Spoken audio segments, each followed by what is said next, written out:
Prologue, Ceremony of Legacy. Hazel was alone when she first learned about the death of the architect.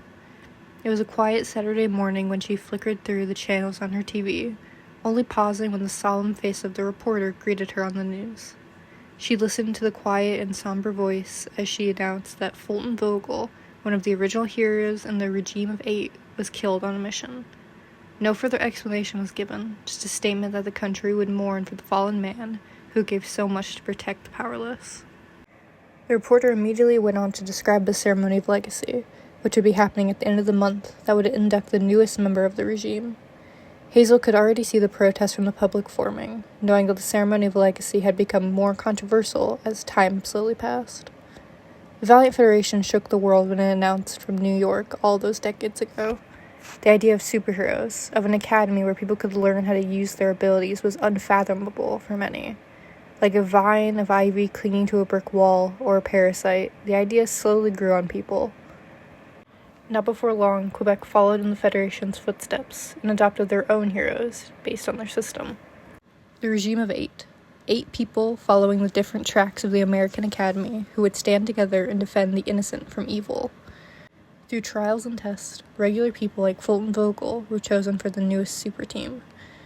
Most people were thrilled with the idea, especially considering the ever-looming threats of those using their powers for selfish reasons, not caring who they hurt in the process. Most people who knew that they couldn't hone their abilities to defend themselves from them, or if they had any at all, believed that the regime was one of the best things that ever happened to their country. It was 4 years after their establishment that the controversy started. The hero who had represented the perception track with a sharp sense and inhumane reflexes, alias Impulse, announced that he would be retiring. It wasn't unwarranted. A mix of aging and constant injuries would do no one any good, but at the time it felt implausible. Fear struck the hearts of many that Kimi Denwone resigning would lead to the ultimate collapse of the regime of 8. The radio silence stretched on for weeks before there was one announcement from the man himself. "My sister will continue our legacy," Kimi had said, "for our team holds a moral code that can easily be dismantled if the trust is put into the wrong person." From that day on, tradition was set.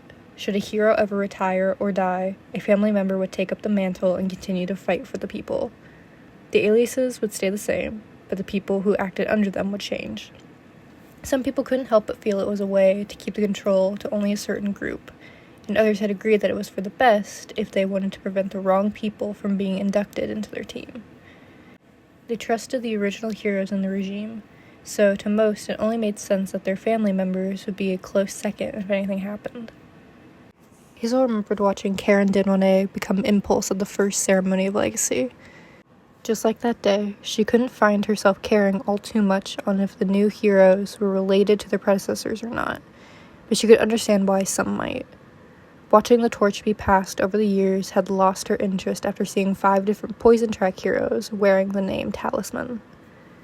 And like it never happened, like one of the original heroes from the regime dying tragically was a common occurrence, the screen flickered to the weather, talking about the cold front that was looming on their doorstep.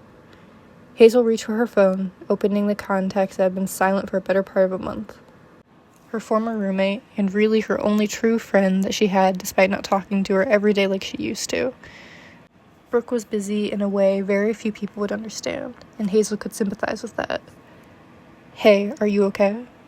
It was simple and a little dispersonal, but she couldn't think of anything else to say that wouldn't have been awkward. She didn't expect a response, because of the aforementioned busy schedule, and even after a few weeks later her phone remained silent, Hazel understood. She turned off her TV midway through the news report on the ceremony of legacy happening for the next architect later that morning before grabbing her coat and heading to work. She was perfectly content to go about her day as normal until she entered the Jumpstart Cafe and was greeted by one of her regulars. "Did you hear that this year Brigade will not be swearing in the architect's son? They're saying it's going to be Daystar instead." The older woman, Mrs. Raw, spoke in a hushed tone, leaning on the front counter as Hazel shrugged off her coat and slipped on her apron. "Brigade is probably just preparing for the next generation. Now that Fulton Vogel has passed, he's probably preparing for his own retirement," she explained in a calm voice, already turning to make the older woman's drink. It was the first time she had put more than surface-level thoughts into the Ceremony of Legacy, as she thought to the last two original members of the Regime of Eight, Richard Pinard and Fulton Vogel, Brigade and the Architect, were the first people chosen for their respective tracks when the regime had started. It was no surprise that the two men had gotten close, thick as brothers, as they showed no signs of stepping down. While Fulton went on to marry and have kids, Richard never settled, becoming dedicated to the regime to the point of obsession. Others passed down their titles, whether willingly or through death, but the man with supernatural strength and enhanced durability didn't slow or hesitate. Richard Pinard was the Brigade through and through, and everyone knew that there would never be another hero like him for a long time. It only made sense for him to consider stepping down from the regime now that the Architect was dead. Richard was now the only original hero, but he had no clear inheritor of his title. Hazel didn't have anything against the way the Regime of Eight ran, but she couldn't help but feel a little justified in her disinterest when the issues like such arose, especially since it felt like the problem they should have considered since the beginning.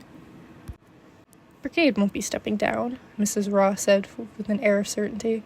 "He's practically the face of the team."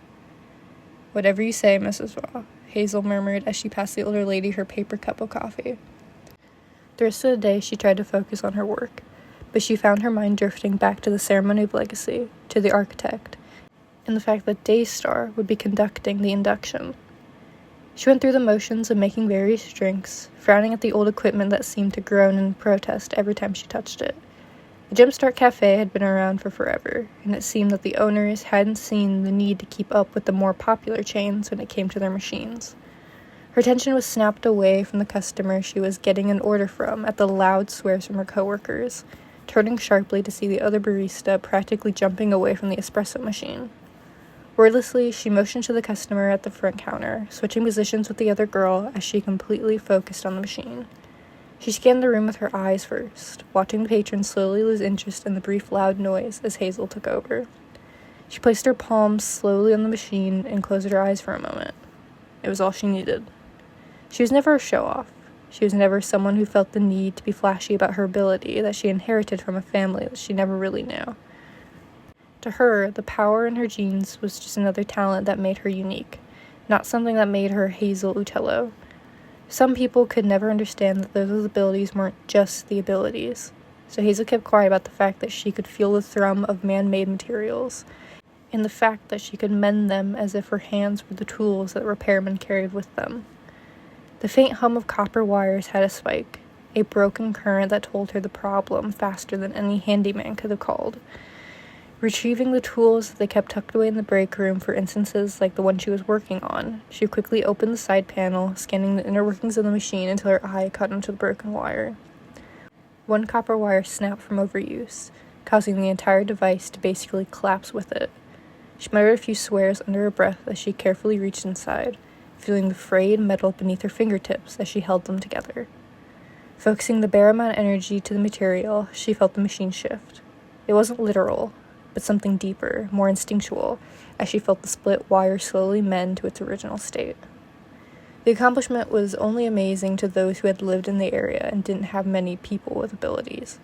Broken machines needing a quick fix by Hazel were practically a weekly occurrence, so the now working espresso machine was nothing worthy of applause, as she sealed the mechanics and returned to taking orders and making different coffee-based drinks. "Hey, can you change the channel to the news?" one of the patrons asked her around noon, pointing to the old TV mounted in the corner of the room. She wordlessly grabbed the remote from where it rested on the back counter, unmuting the screen as she turned on the ceremony. The whole cafe seemed to pause once the reporter's voice began, marking the start. Music played through the screen speakers as the heroes made their way onto the stage setup in front of City Hall, the cheers from the waiting crowd echoing. One by one, each hero made their way to the seats set up behind the podium, all of them looking composed and collected. For one envious moment, Hazel wondered what it would feel like to be one of them, loved without even trying, to be praised by complete strangers for the talents they inherited. The moment flickered and faded, replaced with the question of if it would be worth it to be a hero, as she watched each of them glance at the empty chair in their line, the one that would have been for the Architect. The stream was silent until the final hero filed on stage, a young woman only a couple years older than Hazel herself, with auburn hair twisted back into something that would pass for professional. Daystar offered a few waves out to the cheering crowd, approaching the podium at the front of the stage with a note card in hand. "Hello, Quebec City," the familiar voice of Brooke Perrin greeted, standing in the front of City Hall, and those watching through the screen. Hazel couldn't help a small smile at her former roommate, her old friend living out her childhood dream of becoming the next Daystar after her father's retirement. She was dressed in the steely armor that every hero wore, adorned in the pale yellows and deep blues that everyone associated with the Daystar title. She looked collected, almost calm, which was only slightly reassuring that her old friend was dealing with her grief well. Hazel knew Brooke better than anyone watching the news, so she knew just how well she could cover her true emotions with a perfectly timed smile. "This is not the time to mourn, despite how we all feel," she continued in a smooth voice. "Losing someone like Fulton Vogel is never easy. It never hurts less knowing that someone as kind and as brave is no longer here with us. His absence will stay with us for a long time. But today we are not here to weep at the memory of what once was." Brooke looked over her shoulder to the opposite side of the stage, cueing the cameras to follow her gaze to where Jonas Vogel stood in a suit next to the remainder of his family, his mother and 2 younger brothers. They all stood with red-rimmed eyes, especially the younger boys, but Jonas clearly forced a composed expression on his face as he nodded once to Daystar. A ceremony of legacy was created to pass the torch to those worthy of bearing the titles the city trusted to protect them. It's a symbol that proves that good will always outweigh the evil in the world, leaving no one behind, and keeping the fallen in our hearts, Brooke continued, hands pressed into the podium in front of her as she addressed the crowd. Her eyes briefly flickered to her notes, jumping back to the crowd before anyone else could catch it. It was a subtle motion, one that could easily be shrugged off as nerves from being the first person to lead the ceremony of legacies, who wasn't one of the original regime members. But Hazel knew better. She knew that Brooke didn't care about public speaking, practically thriving on it with the endless social battery. The glance to her notes could have been normal, by the pull of her brows and the faint frown tugging at her lips told her otherwise. It wasn't an easy expression to catch, but Hazel had known her for at least 6 years, so it was as if the older girl was waving a red flag behind her as she continued. "While being part of the regime of 8 is an honor, one that myself and others don't carry lightly, it is also a risk. I know I speak on behalf of all of you when I say we wouldn't have it any other way, that we all want to protect the citizens of the city no matter the dangers. It is the unfortunate truth when I say that sometimes those dangers do not allow us to come home in one piece, or sometimes not at all." She motioned to the chairs behind her, the cameras shifting their focus to the rest of the heroes on the stage. A polite applause scattered through the crowd as they sat stoic, each of them in different stages of fighting tears as they kept their eyes trained on Brooke. The perspective switched again, showing Richard Pinar, Brigade, on the screen. Anyone could see the misty eyes he uncharacteristically had, becoming the only indicator of what he was feeling, as his face remained carefully blank. Hazel sympathized with the man. Even if she didn't exactly have someone to call her best friend, she could only imagine that losing them would be hell. Those perils are the reasons we have the ceremony of legacy in place, and why we always pass our mantles to someone in our family. Our job has no guarantees, so we use our descendants as the one time we hold control over our fates, our legacies. When Fulton Vogel joined the regime, he knew that he wanted his eldest child to fill his role eventually, and had specifically left it in his will to say that, his eldest child. Brooke continued on, once again looking down to her notes. It was when she looked up, first at the crowd, then the rest of the regime, and finally to where Jonas Vogel stood, did a sinking feeling find home in Hazel's chest. A silence hung in the air as everyone watched her reach forward towards the papers she had left propped up on the podium, carefully folding them as she looked directly into the camera. The regime was told that the architect's title was to be inherited by his oldest child, and that is not Jonas Vogel. Silence. And then splintering cacophony through the crowd and through the cafe. Fulton Vogel had another child, Brooke said clearly into the microphone, muting the world with her words. Records show that he had a daughter, one who was born 4 years before Jonas, and would be the recipient of the architect name as she is the eldest child. Silence. Hazel Uccello will be the next architect in the regime of 8. Branson Bouvier had attended many ceremonies of legacy, but never had he been to one quite as chaotic as the one for the new architect. He had been dreading the ceremony since the date was set, but not because he didn't like Jonas.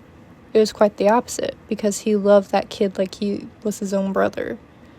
When Branson was sworn in under his uncle's alias of the Talisman, he promised that he would be the last one for a long time. Following the rules of the Valiant Federation in the States, he was supposed to represent the poison track of the abilities.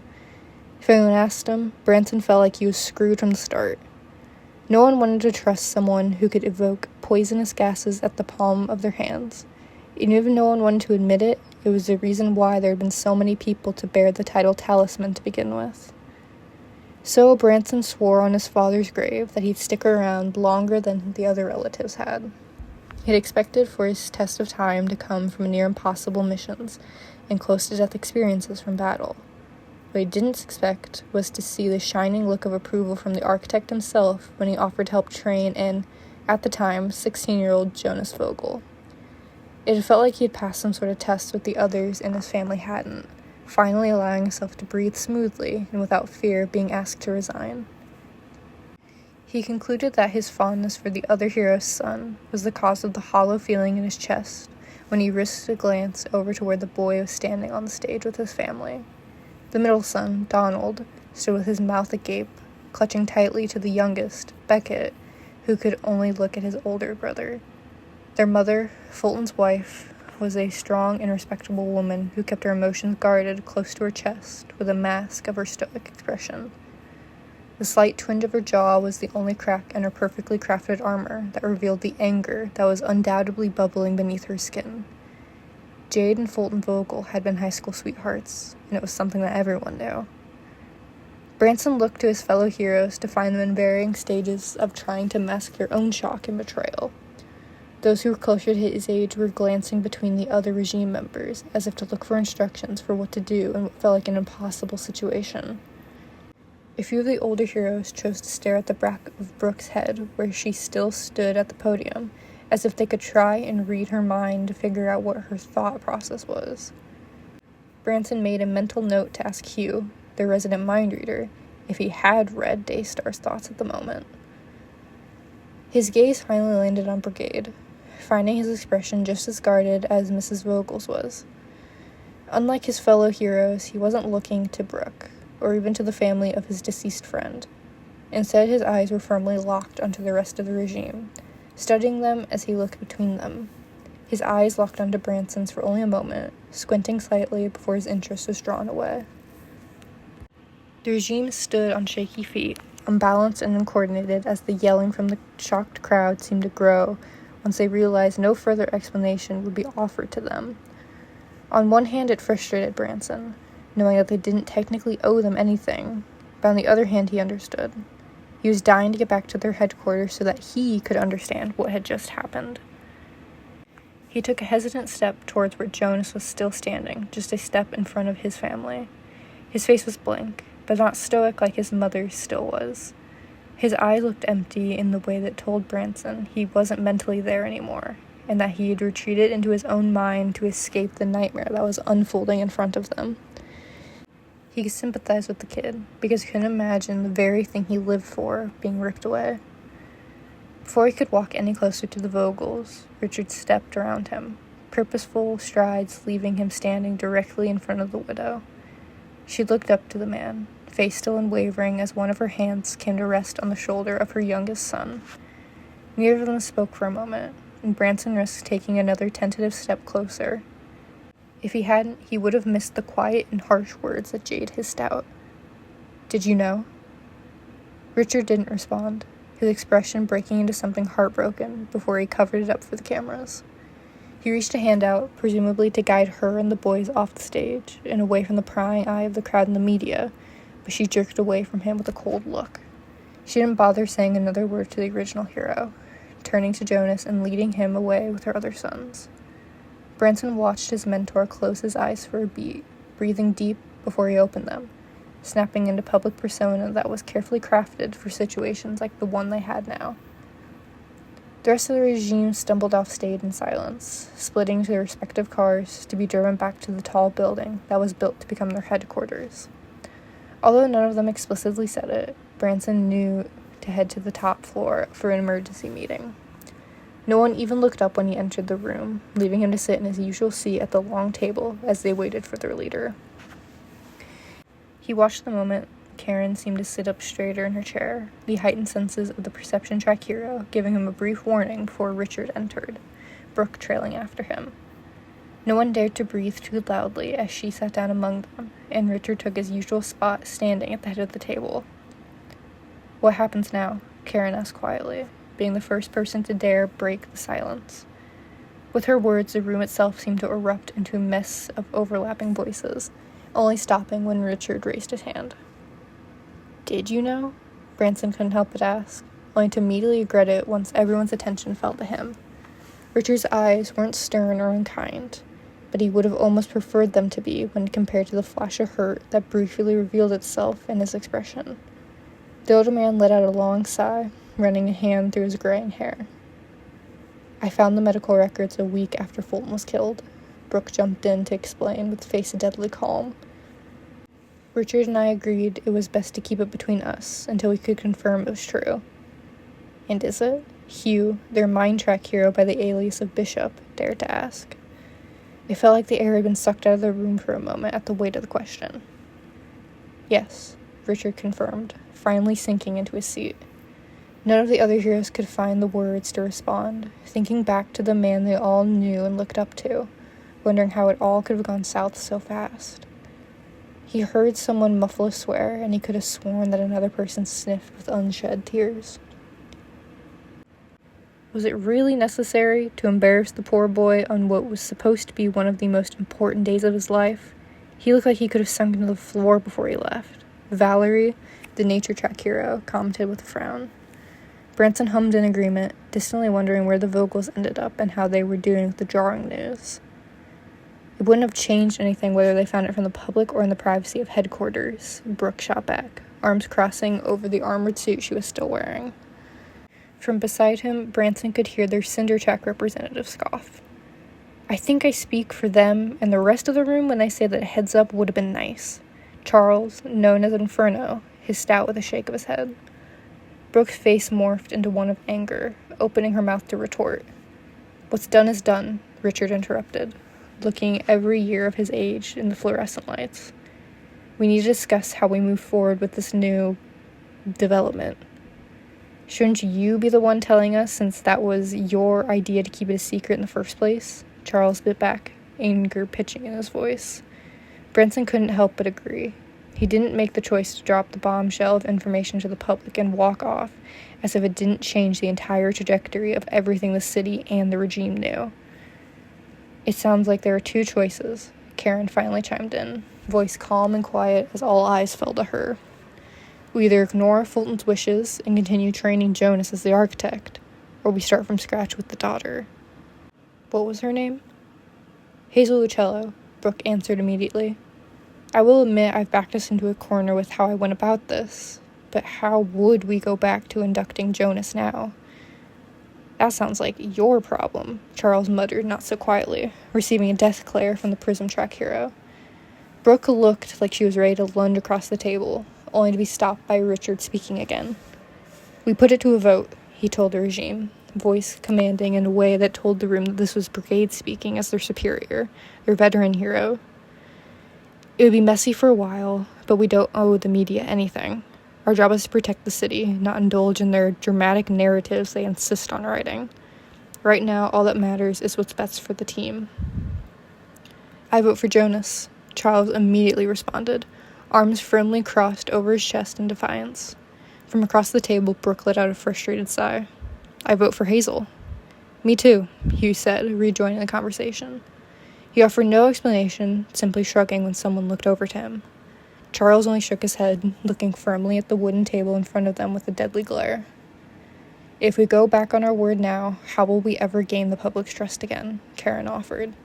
"I agree with bringing in the Achillo girl." "That wouldn't be fair to Jonas." Valerie immediately went to protest with a frown. "Everyone in this room knows how long he's been training to become the architect. Not only is it cruel to deny him from being a hero, it would also be taking away the last thing his father could give him." Branson couldn't help the sharp inhale of breath that came with Valerie's words. He hadn't thought about the title like that, and he could see it clear as day. He took a moment to put himself in Jonas's shoes, to think about how it would have felt when his own father had died, and what he would have done if becoming the talisman wasn't an option. There was never a plan B for Branson. His only goal in life was to become a hero like his uncles, like his cousin, and like his father, and never once did he accept the idea that he couldn't. Jonas had been there when his father was chosen for the regime of 8. Jonas had been there when Branson's father was chosen for the regime of 8. He watched each and every ceremony of legacy with a silent promise that his day would come. There was no way Jonas would happily accept the fact that the one thing he had been training for was no longer obtainable. And for a moment, Branson thought about Fulton, and the man who took him under his wing and treated him like something other than a walking threat. He was always quiet, always kind, and put his family first. Always. Forever a man of his word, he never said a thing that he didn't mean. Branson couldn't help but wonder if Hazel Uccello was the forefront of his mind when he formed his will, and when he determined who would become his successor. He weighed both men in his mind, thinking over and over what they stood for. They were both far too alike for their own good, wanting nothing more than to be the best of the best, to be the perfect role model and citizen. He thought back to Jonas, 10 years old, throwing punches at a bag because he had just watched his father do the same thing just an hour before. The memory is one he hadn't thought about in a long time, something so small and insignificant he never gave it a second thought. Jonas deserves it, was his simple vote, tying it. The room fell quiet and all eyes turned to Richard, who had held his head in his hands. He didn't move for a moment, frozen in time, as he rolled the idea around in his head. Branson couldn't help but feel confused, wondering why he hadn't already spoken if he was behind Brooke breaking the news at the ceremony. Then Karen's head snapped to attention once more. "Jade is here," she murmured, and after a second passed, the widow walked into the meeting room. Her eyes were dry, face set as she entered with steady footsteps that led her to the opposite end of the table from where Richard sat. "You knew Fulton had another child," she spoke calmly, eyes never looking away from Richard, who looked at her in a way that screamed guilt. "You knew of his wishes, and you looked my son in the eye, and lied to him." "I didn't lie," he responded after a pause. "I remembered him creating his legacy for his child, but when I promised Jonas the name, I didn't know Fulton clarified the eldest, not the eldest son." "But you still knew about the daughter." Richard didn't reply. "Who is going to train this girl to fight? Who is going to teach her years of what she should know in a matter of weeks?" Jade continued, voice never raising.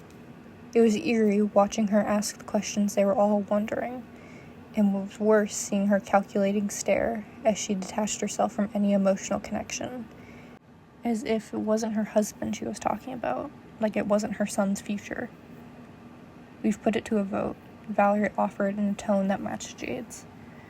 The two women had known each other for a long time, being introduced to each other as soon as Fulton and Valerie's brother David had been selected for the regime. They bonded over their pride for the boys, shared their fears of their dangers, and the love of their families. "And what have you decided?" Jade asked carefully, eyes glancing at every hero that sat around the table.